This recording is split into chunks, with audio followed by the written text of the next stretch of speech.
हमारे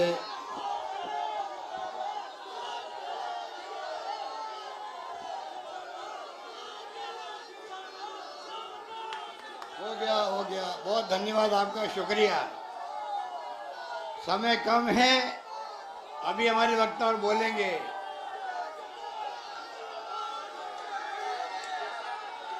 हमारे वरिष्ठ नेता मल्लिकार्जुन खड़गे साहब,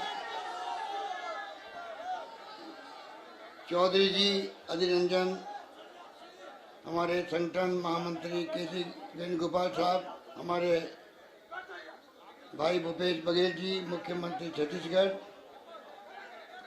हुड्डा साहब और तमाम यहाँ उपस्थित हमारे पूर्व मुख्यमंत्रीगण, प्रदेश कांग्रेस के अध्यक्षगण, CWC के मेंबरगण और तमाम नेतागण, लीडर्स और उपस्थित मेरे प्यारे प्यारे भाइयों और बहनों, नौजवान साथियों, आपने सब बातें सुनी बड़ी गौर से। मैं बैठा बैठा सोच रहा था 77 जब था, इंदिरा जी, बैठो, इंदिरा गांधी जी जब चुनाव हार गई थी, और जो आज माहौल देख रहा हूं मैं, उसी प्रकार का माहौल जब इंदिरा गांधी जी चुनाव जीत के आई बाई इलेक्शन चिकमंगलुरु से, तो पार्लियामेंट से उनको निकाल दिया गया वापस और जेल भेज दिया गया। जो जज्बा आज आप में मैं देख रहा हूं, वो ही जज्बा उस वक्त में था। इसके लिए आप बधाई के पात्र हैं। हम लोग भी आपकी तरह उस वक्त में इन्वॉल्व हुए थे, लंबा संघर्ष चला था, जेल भरो अभियान किया हम लोगों ने, जेलों में गए थे। ये जज्बा आज आप आए हो यहाँ पर दिल्ली की सड़कों पर, कई लोगों को तो अरेस्ट कर लिया गया, पहले ही थानों के अंदर बैठा रखा है, आने दे नहीं रहे यहाँ पर। पिछले 3 दिन तक भी ऐसे ही किया। मैंने अभी मीडिया के हमारे भाइयों को कहा, ये गांधी जी के सत्याग्रह के रूप में हमारे कार्यकर्ता व्यवहार कर रहे हैं। कहीं आपने देखा कहीं पत्थरबाजी आज इन्हें देखी कहीं आपने? हम गांधी जी के विचारों के आधार पर खाली सत्याग्रह कर रहे हैं, अरेस्ट दे रहे हैं, धरना दे रहे हैं, अपनी बात कह रहे हैं। उल्टा हो रहा है इस राज के अंदर, मोदी जी के राज में उल्टा हो रहा है कि पुलिस अत्याचार कर रही है ऊपर का आदेश से।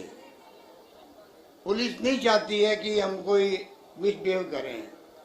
ऐसा माहौल बना दिया गया है कि जो व्यवहार किया गया, और तो और हमारे यूथ कांग्रेस अध्यक्ष को घसीटा गया, महिला कांग्रेस अध्यक्ष को मिसबिहेव किया गया, क्या क्या नहीं किया गया। और तो और हमारा जो हेडक्वार्टर है, पवित्र हेडक्वार्टर चॉइस अकबर रोड, जिसकी पहचान पूरे देश के अंदर है, उसके अंदर पुलिस घुस गई दरवाजा तोड़ करके, मीडिया को ही पीट करके बाहर निकाला, हमारे कार्यकर्ताओं को पीट के बाहर निकाला।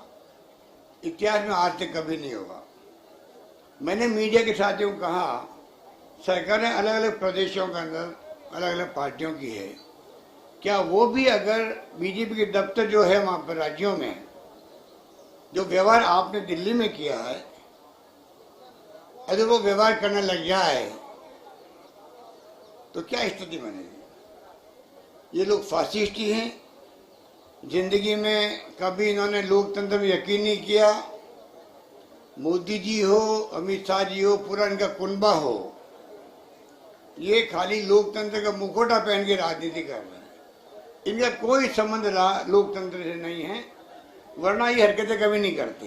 राहुल गांधी को कभी नहीं बुलाते ईडी के अंदर, सोनिया गांधी जी को नोटिस देने की हिम्मत इनकी कभी नहीं होती, क्योंकि इनका विश्वास लोकतंत्र में नहीं है।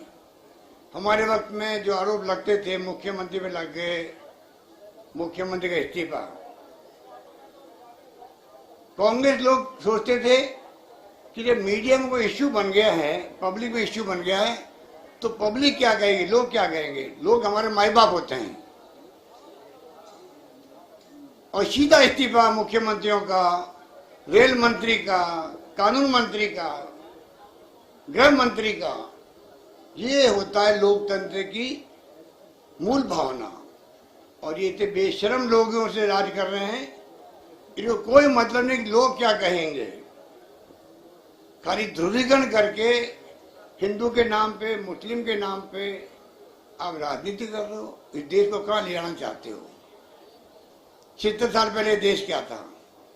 लोग समझते नहीं थे कि बिजली होती क्या है। ना सड़कें, ना पानी, ना बिजली, ना शिक्षा, ना स्वास्थ्य। क्या था देश के अंदर? आज क्या नहीं है? क्या ये मोदी जी ने बनाया है? 76 साल में कांग्रेस ने क्या किया? जुमला बोल गए, अरे मोदी जी कम से कम इतने भाव तो रखो पीढ़ियों के लिए। आपने कभी नाम लिया इंदिरा गांधी का, जिसने परमाणु विस्फोट किया सबसे पहले 74 के अंदर? पाकिस्तान के 2 टुकड़े कर दिए, बांग्लादेश बना दिया। कभी नाम लिया आपने? उनको याद किया कभी किसी किसी रूप में? खालिस्तान नहीं बनने दिया, अपनी जान की बाजी लगा दी। मैं खुद उनका मंत्री था, डिप्टी मिनिस्टर था मैं। मुझे मालूम है उनकी भावना क्या थी। उनको मालूम था मेरा कुछ भी हो सकता है, पर उन्होंने सारे कदम उठाए। वो देश के लिए शहीद हो गई, पर देश एक रहा, अखंड रहा। ये तो है कांग्रेस की नीति है, विचारधारा और कार्यक्रम देश के लिए। और ये लोग महंगाई की परवाह नहीं, बेरोजगारी की परवाह नहीं। कहाँ जा रहा रुपए डॉलर्स? काला धन लेके आएंगे विदेशों से। 14 गुना ज्यादा बढ़ गया है काला धन वहां पर। वो कमेटी कहाँ गई सुप्रीम कोर्ट की जज वाली, काला धन लाने की जांच करने वाली? लोकपाल कहाँ गया? सरकारें बदल गई, यूपीए। 2G स्पेक्ट्रम कहाँ गया? कोलगेट कहाँ गया? कोई नाम नहीं ले रहा देश के अंदर। ये फांसी की सोच वाले लोग हैं, आरएसएस, बीजेपी वाले। ये आप जो बैठे हुए हो, मुझे इस बात का गर्व है, आप दूर दूर से आए हैं। मुझे गर्व है कि राजस्थान के भी काफी लोग आए। अध्यक्ष जी हमारे गोविंद दत्ता से बैठे हुए हैं। हर राज्य से आए लोग आज। ये आज आपका आना कोई मामूली बात नहीं है। ये इतिहास में लिखा जाएगा। आपको खुद को गर्व होगा कि जब संकट का वक्त था तब हमने भागीदारी निभाई दिल्ली के अंदर। इस गर्मी के अंदर बैठे हो आप लोग, हम समझ नहीं रहे हैं क्या? जो ऊपर भी गर्मी लग रही है तो आपकी क्या स्थिति है? कैसे लोग बैठे हुए हैं? पीने के पानी के लिए क्या तकलीफ हो रही है? हम लोग समझ रहे हैं इस बात को। यही जज्बा आपका कांग्रेस को मजबूती प्रदान करेगा, ये मेरे निकल गया।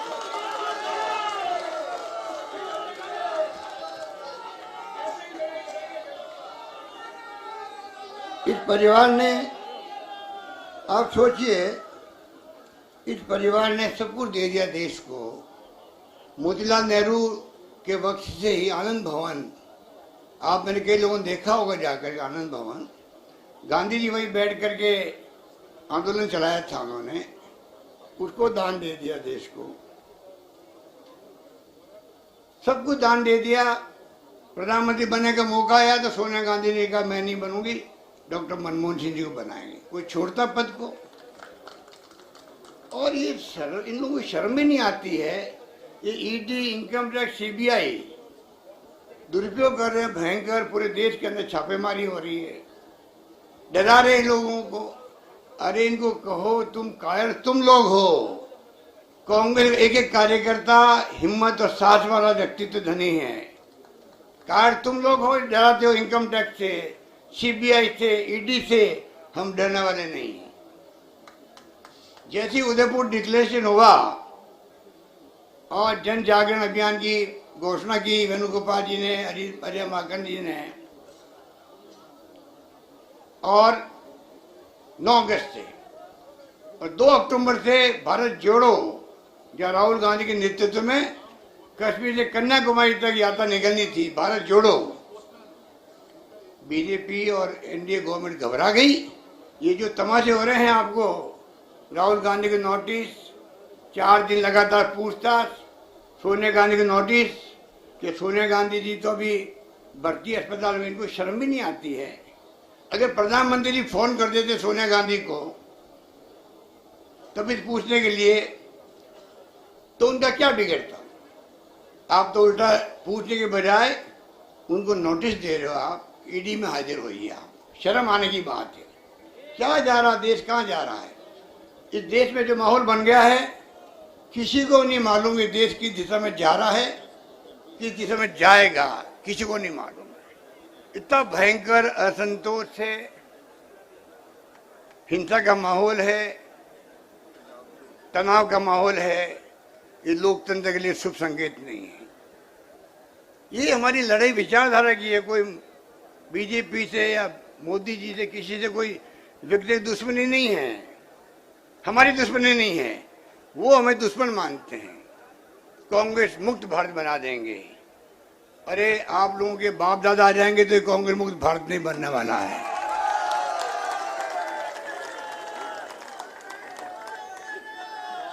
पूरे मुल्क में एक एक घर में कांग्रेस है, हर गांव में कांग्रेस चौकियां हैं। ये विचारधारा है, ये कभी मुक्त नहीं होगी। ये विचारधारा वही है जो देश का डीएनए है। हर धर्म, हिंदू, मुस्लिम, सिख, ईसाई, फारसी, जैन, अलग अलग भाषाएं वाले, तमिल, तेलुगु, मलयालम, पंजाबी, गुजराती, बंगाली, हम समझते हैं कि आपस के अंदर तभी मुल्क एक व अखंड रहा है, क्योंकि कांग्रेस की नीतियां, उसके कार्यक्रम, उसके सिद्धांत ये महात्मा गांधी के जमाने के, पंडित नेहरू के जमाने के, मौलाना अबुल कलाम आजाद के जमाने के, सरदार पटेल के जमाने के बने हुए हैं। अंबेडकर का संविधान बना हुआ है।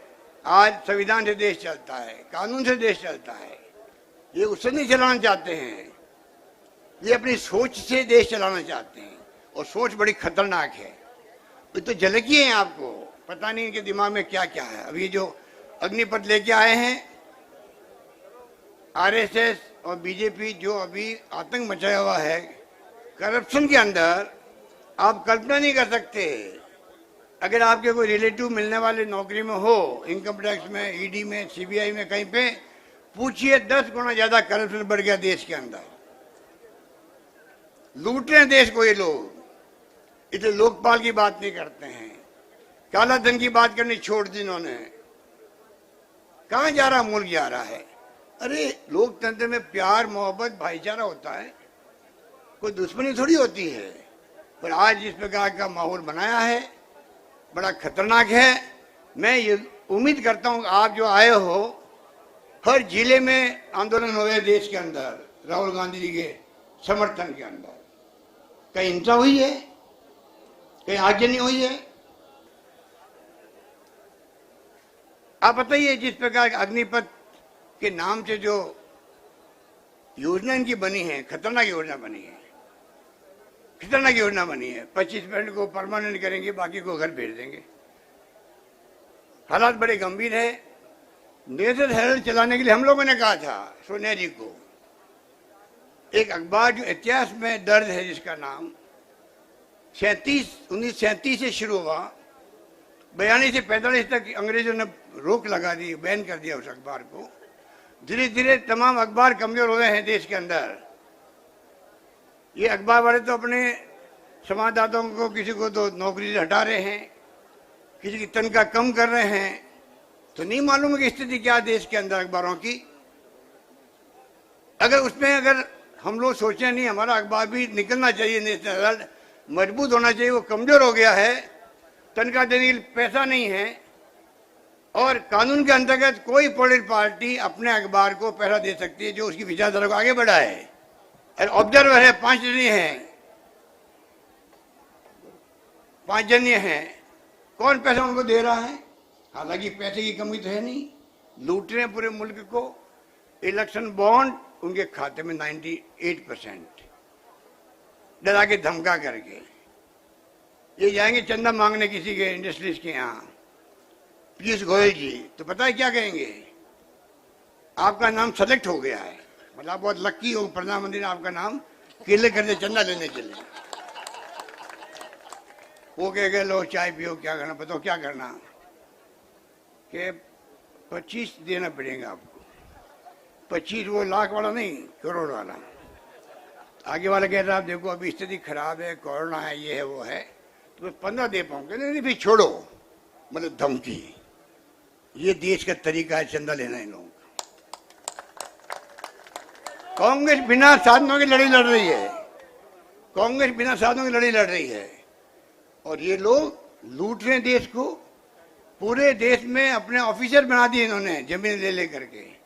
332 जगह बन चुके हैं, बाकी जगह बन रहे हैं। 5 सितारा होटल वाले ऑफिस बन रहे हैं इनके। पैसा कहां से पूछने वाला कोई है? पीएम केयर फंड, आप बताइए 70 साल तक सीएम रिलीफ फंड और पीएम रिलीफ फंड होता है, जिसका ऑडिट होता है। एक नया फंड क्रिएट कर दिया जिसका ना ऑडिट होता है ना कोई पूछताछ हो सकती। 4 ट्रस्टी बन गए उनके। ये कहाँ का न्याय है? ना जुडिशरी कुछ कर पा रही है बॉन्ड को लेके, पीएम केयर फंड को लेके पेगासिस जासूसी कर रहा है, उसको लेके जुडिशरी दबाव के अंदर है। इनके हालात बड़े गंभीर है भाइयों और बहनों, इसलिए हमें दिमाग में रखो। हमने कहा सोनिया गांधी जी को आप अखबार वापस मजबूत करो, और मजबूत करने के लिए आगे बढ़े। इनको तकलीफ हुई, आते ही इन्होंने मुकदमा दर्ज करवा दिया, जमात करवाने नौबत आ गई सोनिया जी को, राहुल जी को। केस चल रहा है कोर्ट के अंदर। अब आपने नया ईडी का काम शुरू कर दिया। मैंने मांग करी ईडी के डायरेक्टर से मिलने का, सीबीआई के डायरेक्टर से मिलने का, और इनकम टैक्स के सीबीडीटी के चेयरमैन साहब से मिलने का। मैंने कहा मैं मिलना चाहता हूं, मुख्यमंत्री के रूप में भी, एक नागरिक के रूप में भी। और देश में क्या हालात है, आपके बारे में क्या लोगों की सोच है, कितनी आपकी क्रेडिबिलिटी नीचे आ चुकी है। आपके नीचे के लोग कहते हैं ना हमारी मजबूरी है कि हम आपके घर पे छापा डाल रहे हैं, यहाँ कोई दम नहीं, मैं मालूम कुछ नहीं मिलेगा, ऊपर से आदेश है। मैंने कहा मैं आपको आगे बताना चाहता हूँ मेरी भावना। फटाफट टेलीफोन आए मिलने के लिए। कब मिलना चाहते हो? मैंने टाइम दे दिया 4 साढ़े 4 बजे का। आधा घंटे में टेलीफोन आ गए, नहीं हम खुद ही आगे मिल लेंगे आपसे जयपुर के अंदर। आप बताइए, ये स्थिति है। इस प्रकार से जो हालात बना रखे इन्होंने, सीबीआई इनकम टैक्स सबके माध्यम से डरा रहे हैं। मैंने टाइम मांगा 13 तारीख को, 15 को मेरे भाई के ऊपर मुकदमा दर्ज कर दिया नया सीबीआई का। कोई बात नहीं, वेलकम, स्वागत है आपका, आपको अधिकार है, आप पदों में बैठे हुए हैं। 13 को मैं टाइम मांगा, 15 को मुकदमा दर्ज हो गया और 17 को छापा ही पड़ गया अचानक। ये छापा पहले डाला ईडी ने, जब राजस्थान सरकार क्राइसिस में आई थी उस वक्त में, तब भी छापे डाले थे हमारे कार्यकर्ताओं पर, मिलने वालों पर। आपको याद होगा, उस पर भी मेरे भाई का छापा पड़ा था जोधपुर के अंदर। मेरा भाई और हमारा संबंध ये है 45 साल से। मैं राजनीति में हूँ, उनके घर में शादी ब्याह हुआ होगा तभी मैं जैसे कार्यकर्ता घर जाता हूँ, उतना ही जाके बाहर निकला हूँगा। ये मेरे संबंध है। वो राजनीति में कोई नहीं है, सगे भाई हम लोग हैं, कोई हमारा आपन मनमुटाव भी नहीं है। पर हमारा अपने आप को मैंने बचपन से ही समर्पित कर रखा है कांग्रेस के अंदर, ये मैंने जिंदगी बिताई है। तो मेरे कारण किसी को तकलीफ क्यों हो दूसरों को? मैंने कहा नरेंद्र मोदी के भाई को कोई जानता नहीं, मेरे भाई को कोई नहीं जानता। कि नरेंद्र मोदी के भाई को अगर बीजेपी के राज नहीं हो, गुजरात में कांग्रेस का राज हो, तो क्या उनके यहाँ छापेमारी करेंगे तो नरेंद्र मोदी को अच्छा लगेगा? मेरे कारण दूसरों को तकलीफ क्यों हो? कानून अपना काम करे। कानून चाहे मुख्यमंत्री हो, प्रधानमंत्री हो, एमएलए हो, एमपी हो, कोई हो, सबके लिए बराबर होता है, चाहे वो हो चाहे उनके रिश्तेदार हो। पर अगर इस प्रकार दुर्भावना से ये राजनीति देश में चलने लग गई है, बहुत खतरनाक है। मेरे पास शब्द नहीं है तो मैं किन शब्दों में आपका धन्यवाद करूं, आभार व्यक्त करूं। ये मैं खाली कहने के लिए नहीं कह रहा हूं, आपको जोर बनाने के लिए। मैं इसलिए कह रहा हूं कि ये इतिहास बनाने वाली बातें होती है। आप जाएंगे जब वापस जिलों में, लोग कहेंगे आपको यार हम भी चलते ठीक रहता। ये स्थिति है कार्यकर्ताओं की। एक माहौल बन गया देश के अंदर। और इनको देखना आप, ये जो पैगा ये लेके आए अग्निपथ, आग लग रही है, बोगे जल रही है, तब भी कह रहे हम तो नहीं, इसको खत्म नहीं करेंगे।